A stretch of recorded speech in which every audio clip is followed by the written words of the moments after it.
Hey, welcome again to the Ox Sports Podcast. I'm your host, Big Book, aka Ox. And before we get started, do me a favor. Hit that like button, hit that subscribe button, hit that notification bell so you'll be notified anytime I drop any new content for you. All right, let's get started. The Michigan recap versus Minnesota. I don't even know how to feel. Normally, you feel good after a win. No matter what type of win it is, you feel some semblance of some good somewhere. But I can't find any. I can't find none. There was a small amount of improvement from last week against USC. A small amount. And I just don't know how to feel. I really had to wait a couple days before I did this episode, before I did this recap on this game. I really did. Because I really didn't have too much good to say. So I basically had to watch the game again and, pick out the small things, the minute things that we did better from the week previous. But before I do that, let me recap the game. Let's go over some of these stats right quick. Alex Orji was 10 for 18 for 86 yards, 1 touchdown, 1 INT. Khalil Mullings had 24 carries for another 100-yard game, which is an improvement, 111 yards, 2 touchdowns. Donovan Edwards, 9 carries for 34 yards. Alex did carry the ball 9 times, 12 yards, nothing there. On the receiving aspect of it, receiving end, Coast and Loveland had 4 receptions for 41 yards. Kendrick Bell had 2 for 24. Tyler Morris, Marlon Klein both had 1 reception. Donovan had 2. Nothing to show for that. On Minnesota side, Max Bronsmer, 27 for 40 for 258 yards, 1 touchdown, 1 INT. Really, the running game was non-existent. Another week where, that defensive line shut down the run game. Darius Taylor had 13 carries for 36 yards. He did have 2 touchdowns, and that's basically about it. Their receiving, which is really where they did some damage. Elijah Spencer had 6 receptions for 67 yards. Daniel Jackson had 7 for 58. And Darius Taylor had 10 for 52. Daniel Jackson also had a touchdown reception. Okay, like I said, normally you feel better after a win. And there's normally some semblance of improvement from the week before. I really couldn't find it as I thought about what I had just seen after the game ended. So I really had to wait. And I will say this.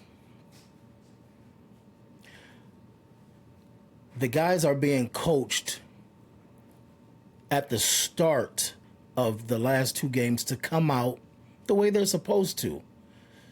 They come out ablaze, man, and they're hitting everything at the start of the game for the whole half. So that's a good thing. The good thing is they're not coming out and being outplayed, because this is a team to where if they get down by 2 touchdowns early, it's going to be an uphill fight the whole game. So what we can say is at least they're putting themselves in a position to be able to win the game. And for Michigan to win the game, they cannot start behind. They can't do it. Anything more than, I want to say 7, but I'll give them a little bit of leeway because of the defense. Anything past 10 points, and we're in trouble. We really are. So that's one thing, that they do come out prepared. That's one thing I have to give the coaches. Speaking of the coaches, you got to make adjustments. This is the second week in a row you have made, it seems like you have made no adjustments. And we can only go by what we see. If you are making adjustments and the players aren't following them, then you need to say that. But what you're saying is you guys need to come out from halftime and make better adjustments. I will say this. It's hard to make adjustments when you're up 21-3 because everything was working. But you should have something to say, well, guys, if they start running this, if they start doing this, if this stops working, then we can go to this. Then we can do this off that. Then we're going to change the scheme that we're doing now, and we're going to go to this.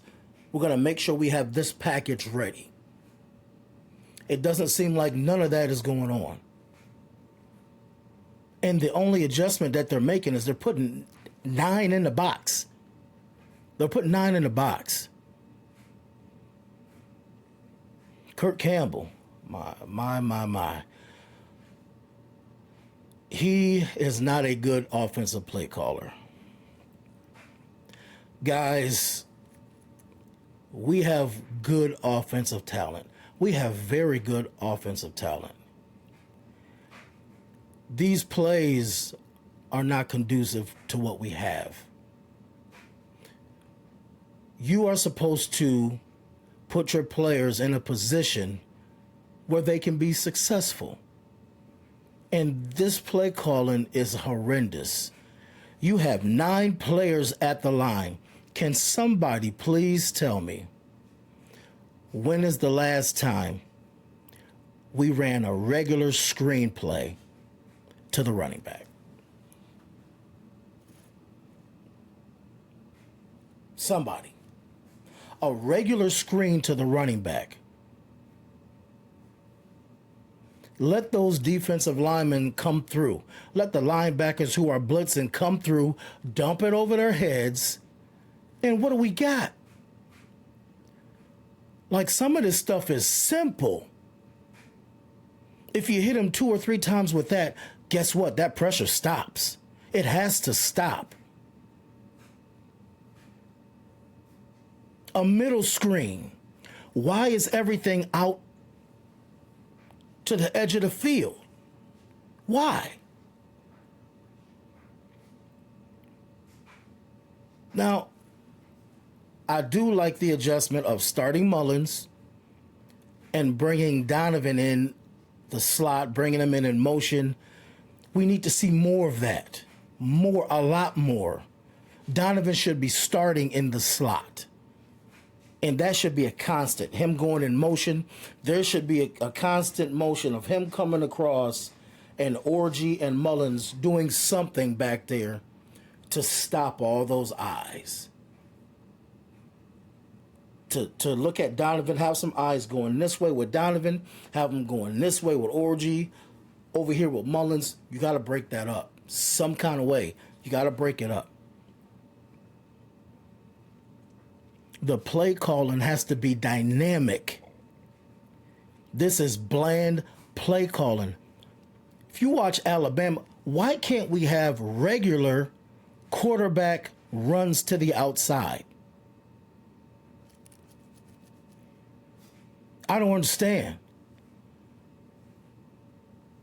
This man is 245 pounds. He's running over people trying to tackle him. It takes 2 to 3 people. He's harder to tackle than Donovan Edwards, who seems to go down when the first person hits him.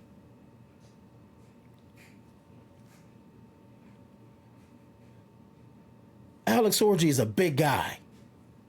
He's a big guy. Can we use him, please? Please. I do like the fact that you took a couple shots down the field. I do. I really do. But you got to do more than what you did. You got to take more than that.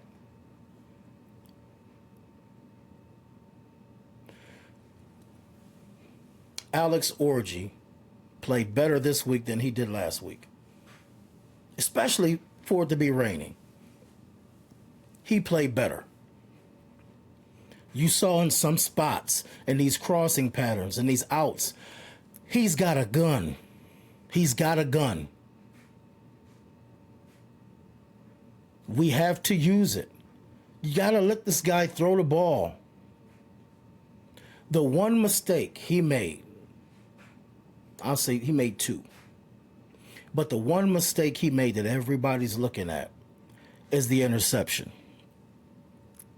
And both mistakes were on one play. The glaring mistake is the interception.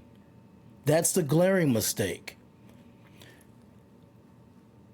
Colston Loveland was open, but he hasn't had enough game reps to know, to me, whether he needs to fire that ball in there or he needs to layer it. He needed to throw a bullet right up the seam. That is a touchdown. That's a touchdown. He put too much air underneath the ball. That's what he did wrong. And then also, if he goes through his progressions, Donovan Edwards is open. He's wide open. He's wide open. So I don't know what his first read is on that play. Whether it's Colston and then looking at Donovan, or he got off Donovan too fast and saw Colston. But Colston was open. But he threw it, one, too late, two, too much air. That's what Alex Orji did wrong that game. That's what he did wrong. That's it. That is it. He is still doing what the play calling is asking him to do. That is what he's doing.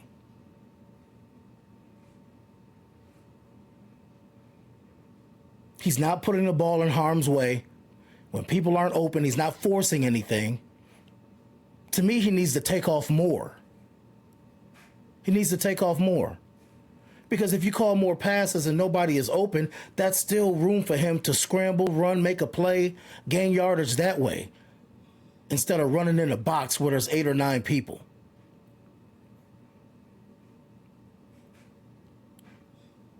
You know, all these people who probably didn't play football. You see all these people in the comments. Where's Tuttle at? Where's Tuttle at? You're going to put Davis Warren in. You're going to put Davis Warren back in. Davis Warren had 6 interceptions, man, in 3 games. Why would you want Davis Warren to come in? Why in the world would you want that? Once again, it is very simple why Alex Orji is the best. He is the best quarterback for what we have. If you have Alex in or Davis Warren in, the passing game is still subpar. Even with Davis Warren, because he makes bad decisions. He gives away possessions. At least Alex doesn't give away possessions. When Davis Warren is in the game, the passing game is subpar. The running game is terrible. You know why it's terrible? Because everybody's in the box and Davis Warren is not a threat to do anything. You can't run RPO with Davis Warren. So these linebackers and these defensive linemen and these safeties, as soon as the ball is snapped, wherever the flow is going, that is where they're going. When you have Alex Orji in the game, eyes have to watch and see, does Alex have the ball? Did he give it to Khalil Mullings? Is Alex going to take off? In just a split second, just a half a second, to see who has the ball, a whole second, helps the offensive lineman who have to reach the second level. It's easier to get to the second level and get your block if that linebacker or if that safety hesitates to see who has the ball. Hence, long running plays the last 2 weeks. Didn't get that when Davis Warren was there, because you got too many people pursuing the ball, because he is not a threat to do anything but hand the ball off. When you have Alex, he makes them think. He makes them look other ways, because they just can't disregard Alex because he could have the ball. So if I got you just to take a step this way or just to look this way, it's easier for the lineman. It's easier for the tight end to get to that second level and get his block. It's harder when they're just reacting because there's nothing else that they have to look for. It is better when Alex Orji is in. So no, the passing game isn't average with either one in, but the running game is better when he's in. So you keep him in. I don't understand you guys who want him out the game. Davis Warren wasn't lighting anybody up, and we sure wasn't breaking any long runs either. We are now against better competition. We are, because you have to take Alex Orji into account. That's why. That's why he's the best pick to play quarterback right now. And he will get better passing the ball, guys. He got better from last week. He got better. But Kurt Campbell, he's got to call better plays. He's got to call better plays. Alex Orji is not the reason why this game turned out to be what it was. He is not. He made one mistake. 2 on the same play. You guys are crying about the 1 interception, but you don't say nothing about the 6 Davis Warren threw. Yet you still want him back in the game. Make it make sense. Make it make sense. And then you're asking for somebody else to be brought in the game who hasn't played football in years upon years upon years upon years. He's not the answer. Tuttle is not the answer. Alex Orji is the best we have. And it's Kurt Campbell's job to use the weapons in accordance to what we have. The scheme or the play calling, whatever, has to change. And Kurt Campbell has to do it. He has to make it more dynamic. This was only his second start, guys.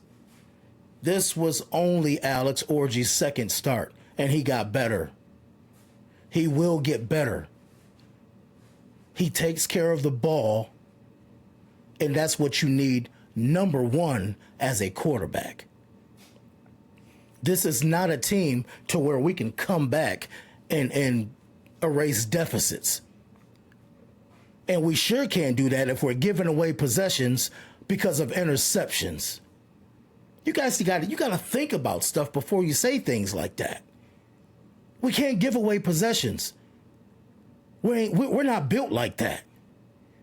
Davis Warren is giving away possessions. Alex is not.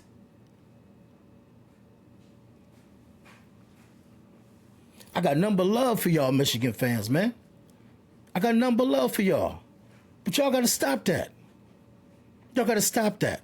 This is coaching. We have very good players. This is coaching. The coaching needs to get better. The coaching needs to get better. It's coaching. When we come out, we're fine. First half, we're fine. Dominant, we're fine. Other coach, he makes adjustments. Our coaches don't. It's coaching.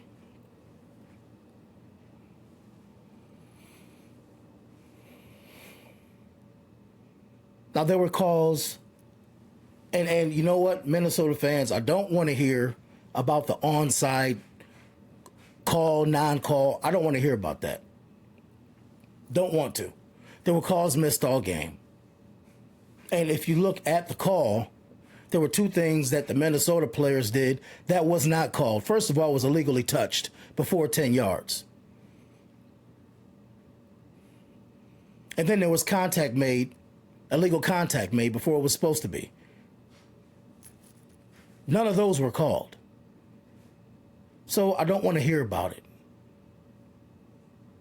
That's not the reason why you lost the game. You lost the game because you're down 21-0. That's why.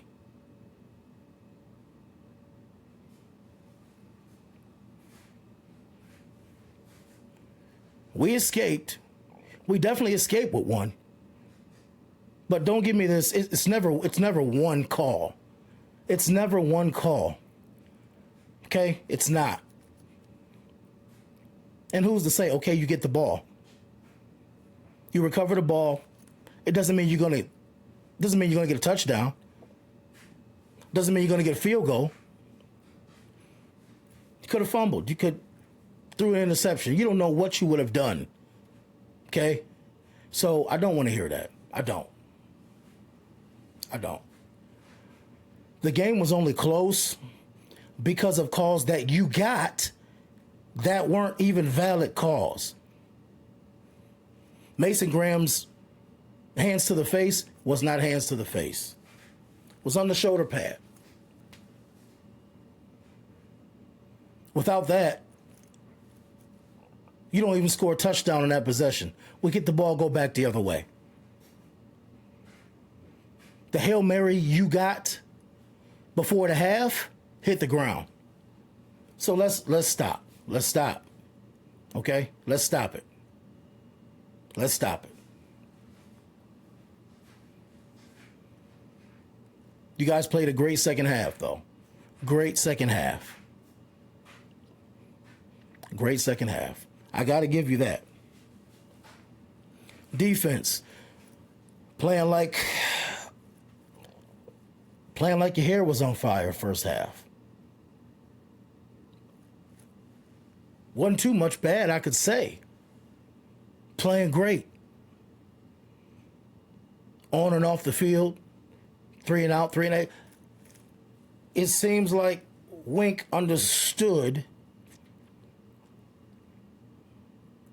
that these are not pro athletes. You know what I'm saying? I saw a lot of base, and I saw a lot of letting the front four get to the quarterback. Here comes the second half. Comes the second half, turnover. They go score. Game's a little close. 3 and out. And Wink starts doing what he always reverts back to. Bringing extra people. Leaving people open.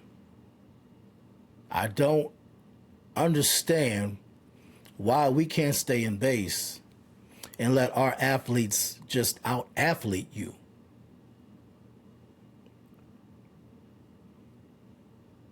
I don't. There was all kind of spots open in the zone. Are you telling me when another offense goes hurry up, we can't stop that? Is that what you're telling me? And then you bring this, I can't stand this blitz right here. This ridiculous free safety blitz that comes 3 seconds after you snap the ball. He never gets there, but vacates a area. He never gets there. I hate that blitz so much. I can't stand it.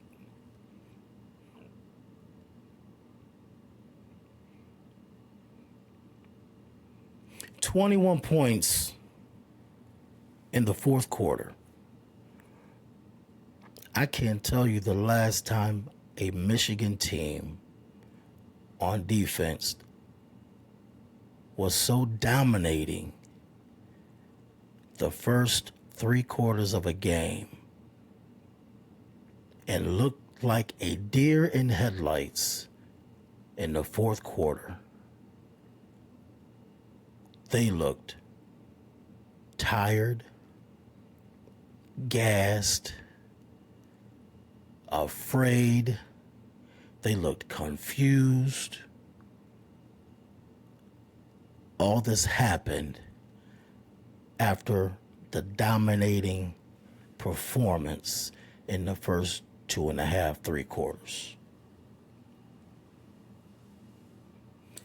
I can't remember the last time a Michigan defense looked like that.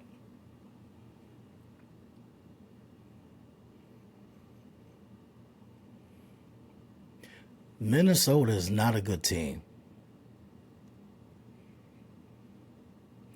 If you can't stop Minnesota, what in the world is Indiana going to do? Indiana, Oregon. You know who's at the end of the year. They can't wait to get to us. They can't wait to put their hands on us. I don't know what's going on with this defense to where you can look so great for long stretches of the time. Long stretches, you look great. All of a sudden, you don't know what you're doing. You look like a baby deer. You can't get any pressure on the quarterback. People are running wide open. You got 3 people covering 1 guy and nobody covering 2. You can't, all of a sudden, you can't tackle. Bruh. That's coaching. We were the best tackling team last year. A lot of those guys are still there. And they played a lot. Now we give up so many 3rd and longs. I don't understand what Wink is doing. We give up tons of 3rd and longs. It's easier to complete a 3rd and 12 on Michigan than it is a 3rd and 2.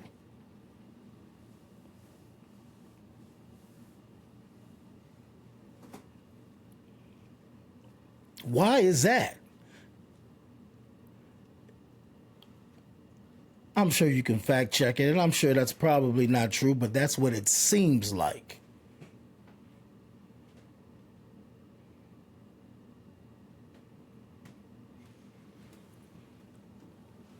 This next game, we need to get out to a fast start. And we need to let Alex have more reps. Our play calling needs to be more dynamic. How can we run plays, Mr. Kirk Campbell? How can we run plays and not get anybody open 5, 6, 7 yards down the field? Nobody. There's no separation nowhere. But yet and still, I watch Alabama and Georgia's blitzing. They got a lot of people in the box.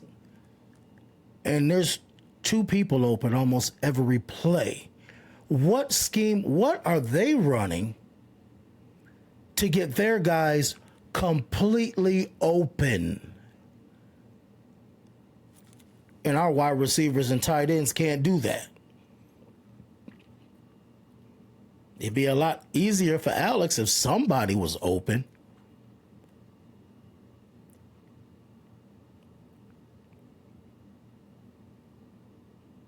Like, you see when you're watching Michigan in the first half, you see all this promise, man. You see it. It is there. You see all this potential. It is there. And they start to give it to you. And you watch. And you're like, yeah, this is what I'm talking about.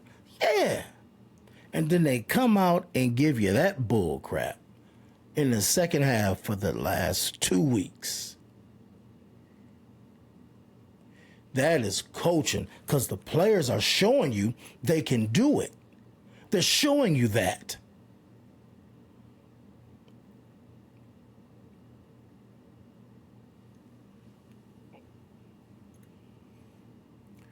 Sharon Moore, Coach Moore, I am pulling for you. And this year is a year to where nobody is expecting you to beat Ohio State or Oregon. At least I'm not, because I'm realistic. We lost our whole offense. Our whole offense. Our top 6 linemen, both our starting wide receivers, our starting quarterback, and our starting running back. But we should be competitive.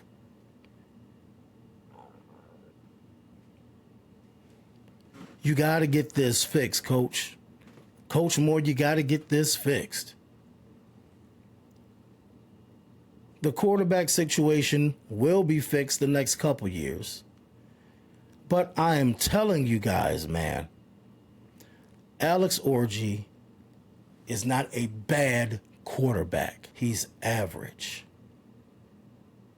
And if you put him in the right scheme and call competent plays with the guys that we have, that's all he has to be, because our running game is getting better.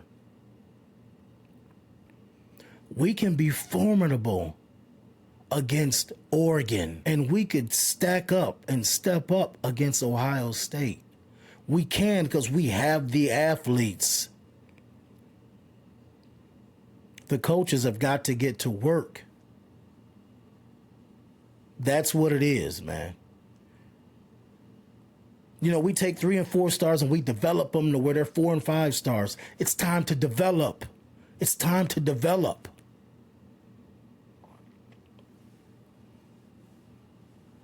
Assistant coaches, you guys are now seeing why assistant coaches are so important. They are so important, because we're running the same base defense. Granted, some guys are gone, but the guys who are played a lot last year. We're running the same defense, and you see a lot of confusion. You see a lot of bad angles. You see a lot of missed tackles. You see a lot of missed reads. You see a lot of blown coverages. That is coaching. Most of the assistants left. So you got new guys coming in, teaching their way, teaching their techniques, teaching what to look for, their way. And it's not the same. It's got to get better. It's got to. I'm looking forward to see what they do. I really am. Washington, we should go in there and we should beat Washington. But we can't fall behind 14 points. We can't do it. We got to be creative. We got to be creative. Kirk Campbell's got to be creative. Sharon Moore, you need to work with the offensive line. You need to work with the offensive line. You're the one, Coach Moore, that said as long as you're there, we're going to have an elite offensive line. They're getting better. They are. They're getting better.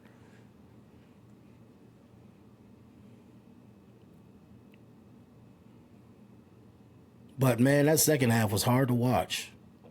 It was hard to watch. It is hard to watch a team beg for the game to be over. Look at the clock. Just keep looking at the clock, man. This time ain't going by fast enough.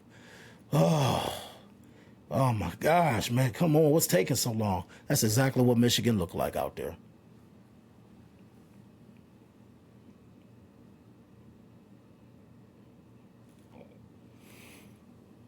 So, we'll see what happens. We will see what happens. I thank you for joining me. I really do. And like I said, if you like the video, please like and subscribe. press that notification bell. So once again, you will be notified when I drop any new content. And I appreciate you guys staying with me. I love my team. It's go blue all day, all day. But Michigan fans, we got to stop doing what we're doing. We got to stop. Let's ride with the guys we got. Alex is the best fit for the team this year. Okay? It's not Davis Warren, and it's not Tuttle. It's the play calling. It's the scheme. And once we get that right, I'm telling you guys, you'll see Alex is getting better. He's getting better. He's getting better. So hopefully we get a win Saturday. And like I said, please like the video, share the video, hit that subscribe button, hit that notification bell for me. Until next time, you guys have a great day, have a great night, and God bless.